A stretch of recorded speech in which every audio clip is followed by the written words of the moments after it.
তুই খাবি না মানে খা খাবি আমি খাবো না। খা খা বলতেছি আমি খাবো না। খা খা বলতেছি তো কি করে খাওয়ানো লাগে সেটা আমি খুব ভালো করে জানি খা বলতেছি খা। কি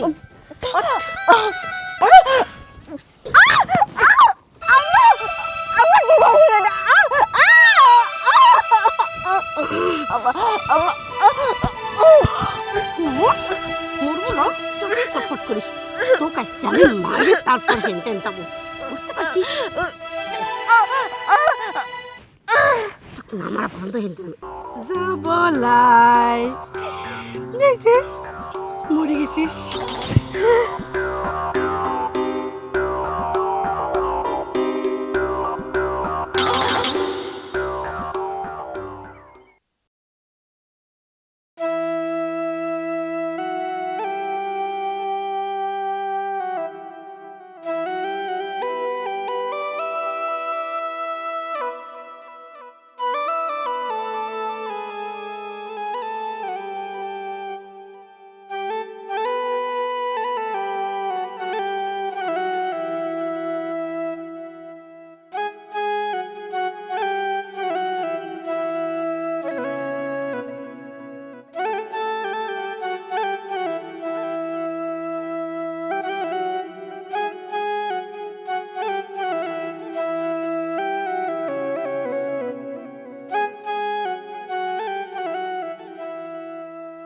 আম্মা আম্মা ও আম্মা কি কি হয়েছে বলছিলাম কি আপনি যে কাজগুলা দিয়েছিলেন আমি সবগুলা কাজই করেছি এখন না আমার খুব ক্ষুধা লাগছে আমাকে কটা খাইতে দিন আমি আর নড়তে পারছি না আচ্ছা ঠিক আছে কথা মতো যেহেতু কাজগুলা করছিস তাহলে তো ভাত খাইতে দেওয়া যায় সত্যি বলছেন আম্মা হ্যাঁ সত্যি বলতেছি তাহলে তুই এখানে দাঁড়া আমি ভাত নিয়ে আসি আচ্ছা ঠিক আছে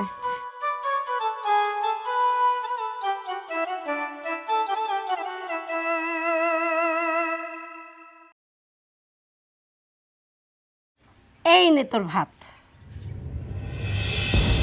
কি কি হয়েছে আম্মা আমি তো কিছুক্ষণ আগে দেখলাম বাড়ির কুকুর এই পাত্রে ভাত খাচ্ছে আর আপনি এই পাত্রে আমাকে খাবার দিচ্ছেন হ দিছি কুকুর কাক কলো ও তো আমার কালু হ্যাঁ কালুকে আমি এই পাত্রে খাইয়ে দিই তুই তো জানিস কালু যদি একবার ভাত আইটে করে ওই ভাতও কোশ্চিন কালেও খাবি না ক এতগুলি ভাত কি নষ্ট করা যায় সেই জন্যে ভাবলাম তোরও খিদা লাগেছে ভাতটু কাজে লাগাই দিই ধর না আম্মা আমি এই কুকুর খাওয়া ভাত আমি কিছুতেই খাবো না আহা কুকুর আর তোর মধ্যে তো কোনো পার্থক্য নেই কুকুরের যেই মূল্য আমার কাছে সেই মূল্যটুকু আমি তোকে দেই না বুঝতে পারছিস তোকে যেই ভাতগুলা দিছি ভালোই ভালোই যদি খাইতে খাস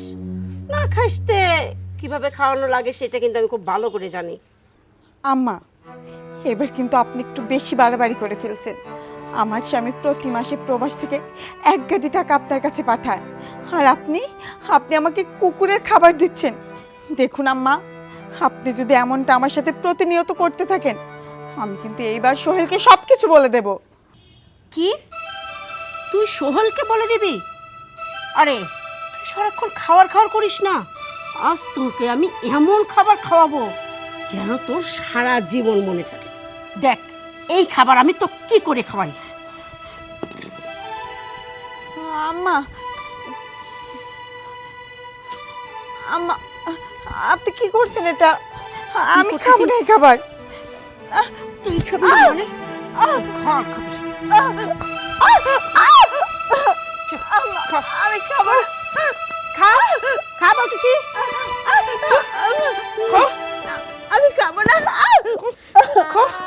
খা বলতেছি তো কি করে খাওয়ানো লাগে সেটা আমি খুব ভালো করে জানি বলতেছি কি? শোন, আমার সাথে যদি বাড়াবাড়ি করতে আসিস না তাহলে এইভাবেই শাস্তি দেব। এখন তো কুত্তার বাচ্চা খাইতে দিছি, এরপরে শিয়ালের বাচ্চা খাইতে দেব, বুঝতে পারছিস? শোন, বেশি খাই খাই না করে আমি যেটা বলি সেইভাবে চল। যা, এই ভাতগুলা সম্পূর্ণ খাবি, নইলে কিন্তু পরে এসে আরো মার দেব।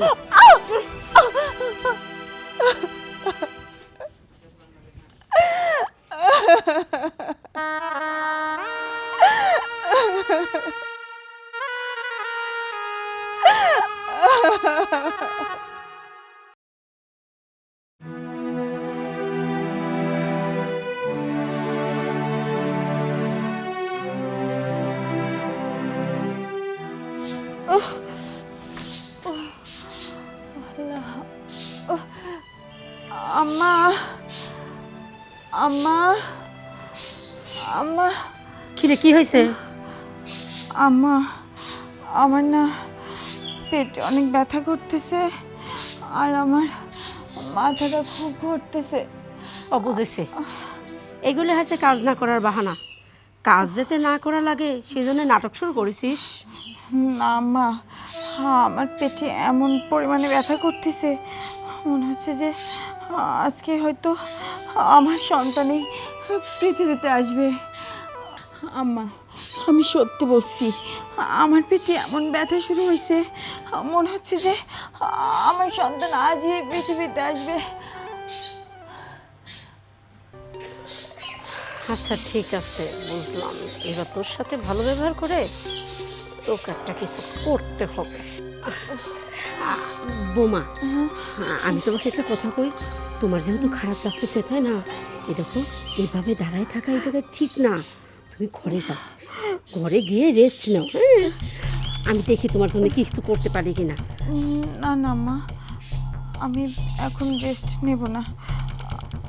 আপনার যদি কোনো কাজ থাকে আমাকে দিন, আমি করে দিচ্ছি। না না, আমার কোনো কাজ নেই, সব যা কাজ আছে আমি সেরে ফেলবো না। তুমি যাও। আম্মা, আপনি সত্যি বলছেন? আমি ঘরে চলে গেলে আপনি আবার আমাকে অত্যাচার করবেন না তো? আরে না, অত্যাচার নির্যাতন কিচ্ছু করবো না। দেখো, তুমি আমার ভুল বোঝো না।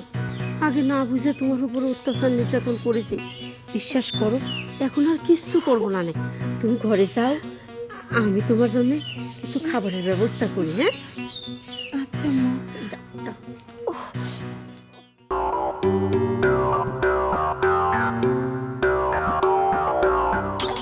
আমি তো এইরকম একটা সুদিনেরই অপেক্ষা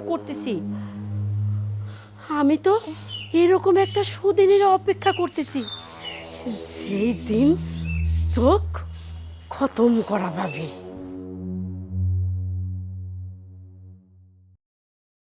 ভাবি, ভাবি, ভাবি, চাচি, ভাবি কোথায়? আছে, ঘরে আছে। তুই এই সন্ধ্যার সময় কি হয়েছে? না, তেমন কিছু হয় নাই। আমার ভাই বিদেশ থেকে আসছে, তো আসার সময় সেখানে সোহেল ভাই ভাবির জন্য কি যেন পাঠাইছে। ও তাই, আমার বৌমার জন্য পাঠাইছে। ঠিক আছে, তুই যা।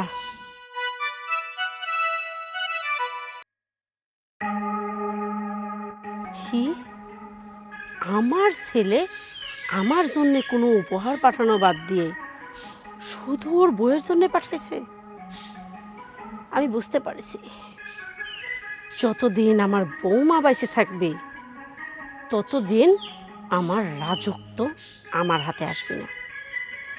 তাই যত তাড়াতাড়ি সম্ভব ওকে আমার পথ থেকে সরাই ফেলব। এখন তো রাত হয়ে গেছে, কাল ভোরের আলো ফুটতে না ফুটতেই ও পৃথিবীর থেকে বিদায় করে দেব।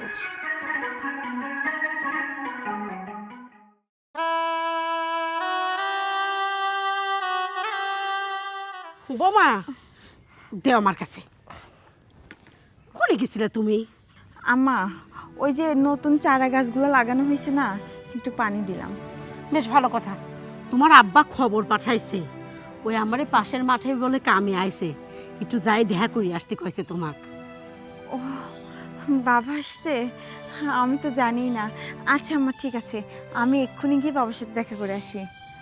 যাবে তে যাও, কিন্তু বৃষ্টি হয়ে চারদিক যে পিছলা হয়েছে, যদি মাঠে ঘাটে পড়িয়ে যাও তখন কি হবে নি? চলো আমি তোমার সাথে যাচ্ছি। আপনি যাবেন? আমি যাব। তোমার যদি একটা কিছু হয়ে যায়, আমার এই বংশের প্রদীপেরও তো ক্ষতি হয়ে যাবে, সেই জন্য আমি চাচ্ছি নি তার কোনো ক্ষতি হোক। চলো চলুন আম্মা। চলো, সাবধান, আস্তে হাঁটে।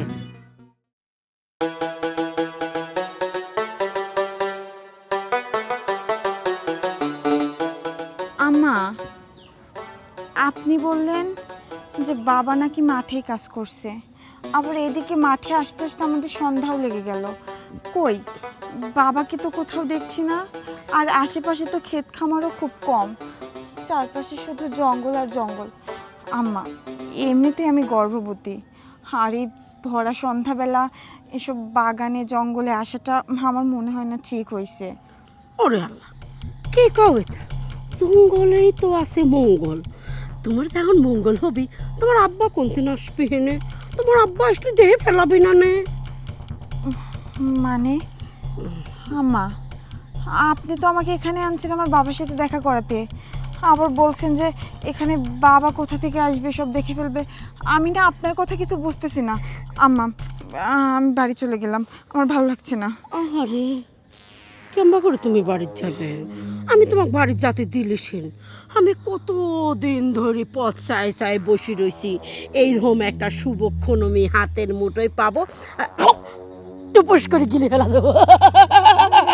মানে আমিও তো সে শুভক্ষণ পাইছি, আমি এখন আমার আহারটা গিলে ফেলা দেবো। মানে আপনি কি বলছেন আম্মা? আমি ঠিক করছি, তুমি বুঝবে না না তো, কারণ তোমার সেই বয়স হয়নি, আমার সেই বয়সটা হয়ে গেছে, তাই আমি কাজটা সারি ফেলা দেবো। মাগির গোষ্ঠী, খুব জ্বালানো জ্বালাচ্ছিস, পেটে গেদা নিয়ে আমার বাড়ির তুমি রঙ্গ তামাশা করো। তোমার রঙ্গ তামাশা আমি বাইর করতেছি, ধরো কেল্ল ফতে করে দেবো।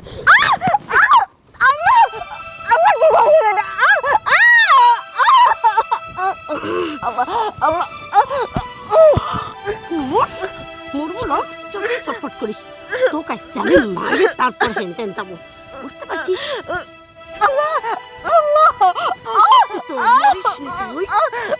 কত সত্যি খাটাবো তোকে, মাইরেই ছাড়বো। আমার পছন্দ হেনতেন যাবলাই, দেখছিস মরে গেছিস, শান্তি আর শান্তি। তুই যাতে এখন না মরতো, তোর দরকার হয় আমি পাড়ায় পাড়ায় মারতাম, কিলি কিলি ঘুষি ঘুষি তোকে মারতাম, বুঝতে পারছিস? পেটটা গেদা হয়েছে, গেদালি আমার বাড়ি থাকবো, গেদালি থাকবো আমার বাড়ি। তোর গেদার জীবন তো কবর দিয়ে দিলাম, থাকতেই গেদালিয়ে।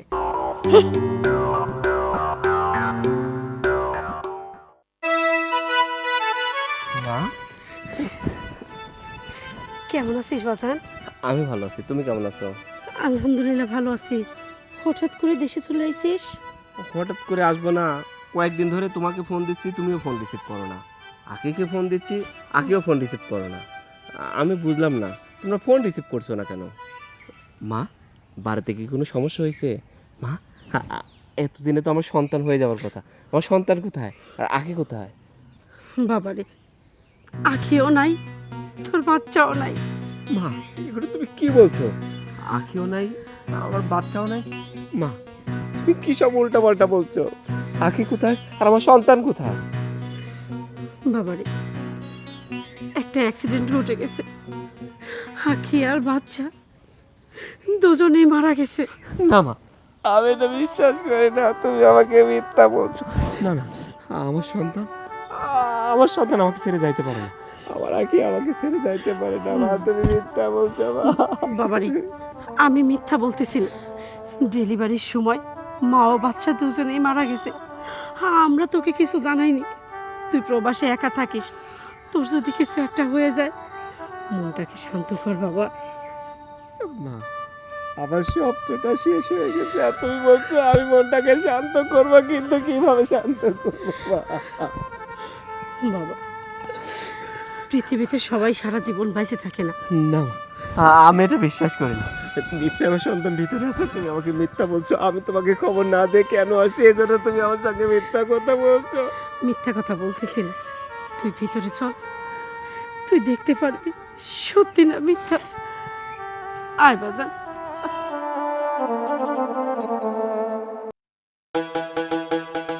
আসসালামু আলাইকুম। ওয়ালাইকুম সালাম। বাবা, আপনি কেমন আছেন? আলহামদুলিল্লাহ ভালো আছি, তুমি ভালো আছো? আলহামদুলিল্লাহ। আপনি তো সব কিছুই জানেন, এরপরে কি একজন মানুষ ভালো থাকতে পারে? আপনার মেয়েটা আমাকে এভাবে ছেড়ে চলে যাবে, সেটা আমি কখনোই ভাবিনি। চলে গেল মানে? বাবা, আপনার মেয়ে অকালে এরকম মৃত্যু হবে সেটা আমি বুঝতে পারি। আমার মেয়ের মৃত্যু হবে? এই কথা তোমাকে কে বলছে? কেন? আমার মা। ও হ্যাঁ, এই দেখো বাবা, বয়স হয়ে গেছে তো, আমার না কিছু মনে থাকে না। আর মেয়েটা চলে যাওয়ার পরে আমার আরও জানি কেমন হয়ে গেছে, শোকে আমরা কাতর হয়ে গেছি। বাবা, আমি তার স্বামী, আমি যদি তাকে ভুলতে না পারি, আমি যদি তার শোক কাটিয়ে উঠতে না পারি, আপনি তো তার বাবা। একজন বাবা হয়ে মেয়ের মৃত্যু শোক এত তাড়াতাড়ি ভুলতে পারে? আমি এখনো আপনার মেয়েকে ভুলতে পারিনি, কারণ আপনার মেয়েকে তো আমি অনেক ভালোবাসতাম। আর সে ছিল গর্ভবতী, তার গর্ভে ছিল আমার সন্তান। আমার অনেক স্বপ্ন ছিল আমার একটা সন্তান হবে, কিন্তু আমার সন্তান এই পৃথিবীতে আসার আগে আমার সন্তান সহ আপনার মেয়ে পৃথিবী থেকে বিদায় নিল। যাই হোক বাবা, আমি আপনার মেয়ের মৃত্যুর কথা স্মরণ করে দিয়ে হয়তো আপনার কষ্টটা একটু বাড়িয়ে দিলাম। বাবা, আমাকে আপনি ক্ষমা করে দিয়ে, আমি আপনার মেয়েকে বাঁচাতে পারি। বাবারে, কান্না করো না, কান্না করে আর কি হবে? পৃথিবীর এটা নিয়ম, সবাইকে একদিন চলে যেতে হবে। আমি যাব, তোমার শাশুড়ি চলে যাবে, তুমি, তোমার মা, কেউই আমরা থাকবো না 2 দিন আগে আর পরে। এই দেখো না, মেয়েটা চলে যাওয়ার পর তোমার শাশুড়ি এমন পরিস্থিতি হয়েছে, ওঠেও না বিস্তার থেকে, কিছু খাওয়া দাওয়া করে না, সবসময় খালি মেয়ের চিন্তা নিয়ে পড়ে থাকে, কখন যে বেচারা চলে যাবে। তুমি এখন কোথায় যাচ্ছ বাবা? বাবা, আমি একটু বাজারের দিকে যাচ্ছি। ও, আচ্ছা, তোমাকে আমি একটা অনুরোধ করবো, আমার অনুরোধটা রাখবে বাবা?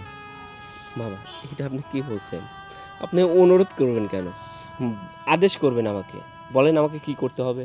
মেয়েটা চলে যাওয়ার পর তোমার শাশুড়িকে নিয়ে আমি খুব বিপদে আছি। তুমি যদি বাজার থেকে ফেরার পথে একটু তোমার শাশুড়ির সঙ্গে দেখাটা করতে, হয়তো তোমাকে দেখলে ও একটু মনে শান্তি পেত। ঠিক আছে বাবা, আমি বাজার থেকে বাজারের কাজটা শেষ করে যাওয়ার পথে আমার সঙ্গে দেখা করে যাব। আচ্ছা বাবা, তুমি আসলে খুব খুশি হবে তোমার শাশুড়ি। ঠিক আছে বাবা। আচ্ছা ঠিক আছে, তাহলে তুমি যাও। আসসালামু আলাইকুম। ওয়ালাইকুম আসসালাম।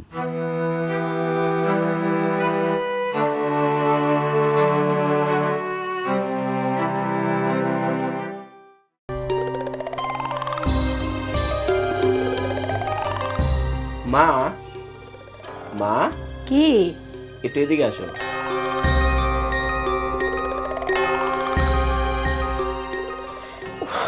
কি হয়েছে রে বাজান?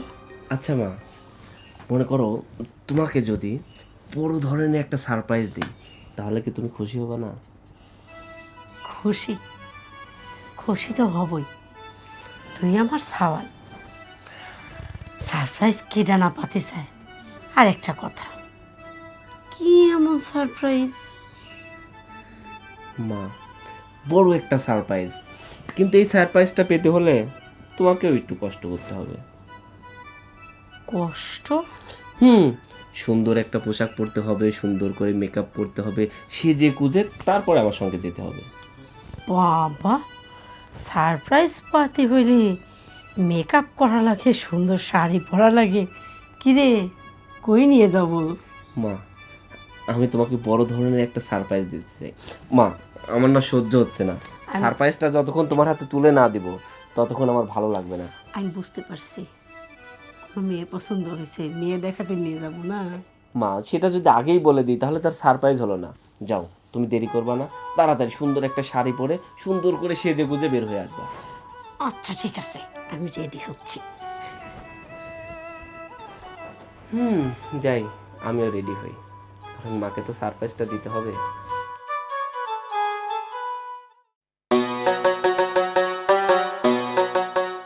কি রে বাবা, তুই আমাকে আখের বাড়িতে আনলো কেন? মা, এখানেই তো তোমাকে সারপ্রাইজটা দিব। সারপ্রাইজ কিসের? এই বাড়িতে কোনো সারপ্রাইজ নেই, চল বাড়ি চল। মা, এই দেখো সারপ্রাইজ। মা, আখিকে দেখে তুমি ভয় পাচ্ছ কেন? আখে কোনে পাইছিস? আখে তো আমি খুন করে ফেলছিলাম। হ্যাঁ মা, তুমি আখিকে খুন করে ফেলছিলা। খুন খুন খুন, তাহলে তুই আখি পাবো কোন তেন? হ্যাঁ বাবা, আমার মা আখিকে খুন করার পরেও আখি কিভাবে এখানে জ্যান্ত দাঁড়িয়ে আছে, কথাটা আপনিই বলেন। তার মানে আখিকে আপনি খুন করার পরে আখি কিভাবে ফিরে আসলো এটা জানতে চাচ্ছেন তো? তাহলে শুনুন আখি কিভাবে ফিরে আসলো।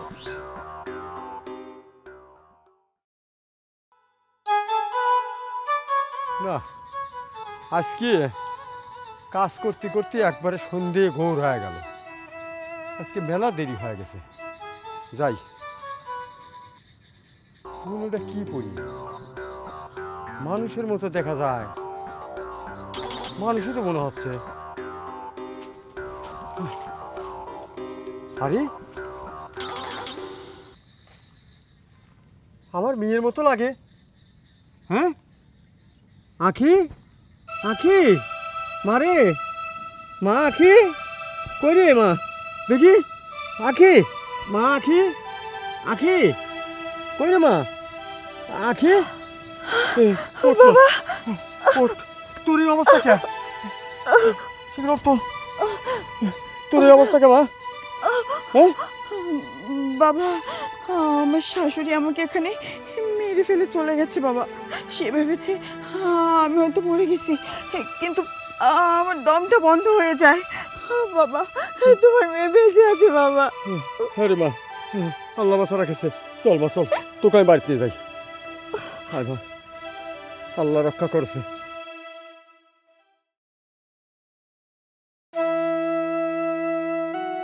সি মা, সি, তুমি আমার মা হয়ে আমার গর্ভবতী স্ত্রীকে খুন করার চেষ্টা করলে। তুমি এমন একটা কাজ কেমন করে করলে মা? তোমার এই মেয়েটাকে খুন করতে হাতটা একটুকু কাঁপলো না? একবারও মনে হইল না এই মেয়েটার গর্ভে এই বংশের প্রদীপ? আমার সন্তান, আমার সন্তানকেও তোমার গলা টিপে হত্যা করতে ওই হাতটা একটু কাঁপলো না? তুমি যে আমার মা সেটা ভাবতে আমার ঘৃণা হয়। আমার কাছে মনে হয় আমার এই কি সেই মা যে মা আমাকে 10 মাস 10 দিন গর্ভে ধারণ করছিল, যে মা আমাকে ছোট থেকে বড় করছে, যে মা আমাকে লালন পালন করছে। আচ্ছা মা, আমি তোমার কাছে কি এমন অপরাধ করছিলাম বলতে পারো? আমি তো তোমাদের ভালো রাখার জন্য ওই দূর প্রবাসে কষ্ট করি। শুধু তোমাদের ভালো রাখার জন্য আমি অনেক কষ্ট করে টাকা উপার্জন করি। মা, তুমি যখন আমাকে ফোন করতে আমি তোমাকে বারবার একই কথা বলতাম, মা তোমার বৌমাকে যত্ন নিও, কারণ তোমার বৌমার গর্ভে তো এই বংশের প্রদীপ, আমার সন্তান। আমার স্বপ্ন তুমি আমাকে সুন্দর করে বলতে, সোহেল আমি তোর মা। তুই এই কথাগুলো আমাকে বলছিস, আমি কি গর্ভবতী হই নাই? আমি তো জানি একটা গর্ভবতী মেয়ের কি কি করতে হয়, কিভাবে যত্ন নিতে হয়, কিভাবে ভালো ভালো খাবার খাওয়াইতে হয়। তুমি নাকি তাকে মাথা টিপে ঘুম পাড়িয়ে দাও, তুমি নাকি আমার বউ গোসল করে কাপড় রাখে সেই কাপড় খেসে দাও, তুমি তাকে অনেক যত্ন করো। আর ফোন করলে বলতে, বাবা সোহেল, মাসের 5 তারিখ পার হয়ে যাচ্ছে, টাকা কবে পাঠাবি? এমনকি বারবার বারবার একই কথা বলছো, আমার বউকে হসপিটালে নিতে হবে, তাকে অনেক টেস্ট করাতে হবে, অনেক টাকা লাগবে। জানো মা, তুমি যখন বলতে সোহেল এ মাসে কিছু টাকা বেশি পাঠাস, অনেক সময় আমার কাছে টাকা থাকতো না, আমার বন্ধুদের কাছ থেকে ধার নিয়ে তোমাকে বেশি টাকা পাঠাইতাম। এমনকি আমি খাবারের জন্য যে টাকাটা রেখে দিতাম সেই টাকাটাও তোমার অ্যাকাউন্টে পাঠিয়ে দিতাম, যে আমার সন্তান ভালো থাকবে, আমার স্ত্রী ভালো থাকবে। কিন্তু তুমি কি করলে? আমার গর্ভবতী বউটাকে নির্যাতন করলে, অত্যাচার করলে, শুধু তাই নয়, তাকে তুমি মেরে ফেলতে চাইলে। মা, আখির কি অপরাধ? আখির একটাই অপরাধ, ও আমাকে অনেক ভালোবাসে। আখির একটাই অপরাধ, ও গরিব মানুষ। আচ্ছা মা, গরিব মানুষের কি ভালোবাসার অধিকার নেই? যারা গরিব তাদের কি ভালোভাবে সংসার করার অধিকার নেই? মা, আমি বুঝতে পারছি তোমার জীবনে সন্তান, নাতিপুতি, বৌমা, আত্মীয় স্বজন কোনো কিছুরই প্রয়োজন নাই, শুধু প্রয়োজন টাকা। মা, আমি জীবনে যত টাকা ইনকাম করছি সমস্ত টাকা আমি তোমাকে দিয়ে দিব। শুধু তাই না, আমি যতদিন বেঁচে থাকবো আমি যত টাকা ইনকাম করব টাকা দিয়ে তোমাকে ভরিয়ে দেব। হয়তো তুমি অনেক টাকা পাবে, কিন্তু তোমার এই সন্তানকে পাবে না, তোমার নাতিকে পাবে না, তোমার বৌমাকে পাবে না। নিঃস্ব জীবন কাটাইতে হবে। তুমি তোমার বাড়িতে চলে যাও, আজ থেকে আমি এই বাড়িতেই থাকবো। আমার সন্তান, আমার স্ত্রী, আমি সবাইকে নিয়ে সুখে থাকতে চাই। তোমার মতো মা আমার দরকার নেই। যাও, এই মুহূর্তে এই জায়গা থেকে চলে যাও। সোহেল, বাড়ি ফিরে চল, তুই অন্তত বাড়ি ফিরে চল। না মা, আমি তোমার ওই বাড়িতে আর ফেরত যাব না। দেখো তো মা,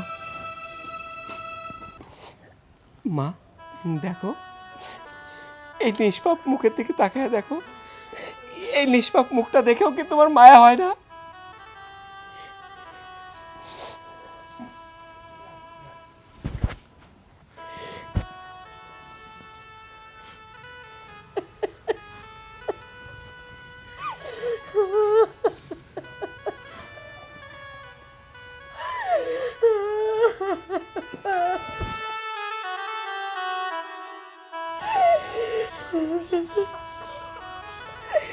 মায়া হয় রে, খুব মায়া হচ্ছে তোমার দেখে। আমি কত নিষ্ঠুর, তোমার মতো একটা নিষ্পাপ বাচ্চাকে আমি মারে ফেলতে চাইছিলাম। আমি কত নিষ্ঠুর। দেখ, ও না আমার উপর একটু রাগ করেনি, দেখ কি ফেল ফেল করে আমার দিক তাকায় আছে। ও খুব ভালোবাসে রে আমাকে। ওর যদি রাগ হইতো তাহলে এইভাবে আমার দিকে তাকাই থাকতো না। আমার আমি খুব ফোন করেছি বাজার, মনে করছি এই ভালোবাসা, এই আদর থেকে আমাকে বঞ্চিত করিস না। আমি থাকতে পারবো না, আমি মরে যাব। তোরা যদি এই বাড়ি থেকে না যাস তাহলে আমি ওই বাড়ি থাকবো, এটাই আমার শেষ কথা। আমি দরকার হয় ওকে নিয়ে চলে যাব। মা, আমি তো এটাই চাইছিলাম, যে আমার সন্তান হবে, তোমার একটা নাতিপুতি হবে, তুমি তার সঙ্গে খেলা করবে, আমরা বাকি জীবনটুকু সবাই মিলে একসঙ্গে থাকবে, সুখে থাকবে। হ্যাঁ বাজান, আমি আমার ভুলগুলো বুঝতে পারছি। কথাই আছে, লাভের থেকে সুদের পুরা বেশি। সত্যি রে, এই পুরা দেখে আমার মনে সত্যি খারাপ লাগতেছে। আমি সত্যিই ভুল করছি। বোমা, তুমি আমাকে মাফ করে দাও। চলো না, আমরা বাড়ি গিয়ে আমরা 4 জনে আবার সুখে শান্তিতে সংসার শুরু করি। আম্মা, আপনি যে আপনার নিজের ভুলটা বুঝতে পেরেছেন, এটাই আমার কাছে অনেক বড় পাওয়া। আপনার উপর আমার আর কোনো রাগ অভিমান নেই। সোহেল, চলো আমরা এখন আমাদের বাড়িতে ফিরে যাই। বাবা, আমি যাই। কি বলছো? যদি আমার মা এক নজর দেখেই সহ্য করতে না পারে, তাকে ছাড়া থাকতে না পারে, তাহলে বাবা কেমন করে থাকবে? আমি চাই বাবাকেও আমাদের সঙ্গে নিয়ে যাইতে। হ্যাঁ বিয়াই, এতদিন আপনার বাপ বেটির উপরে অনেক অত্যাচার করছি, অপমান করছি, এইবার তার শোধ দিব।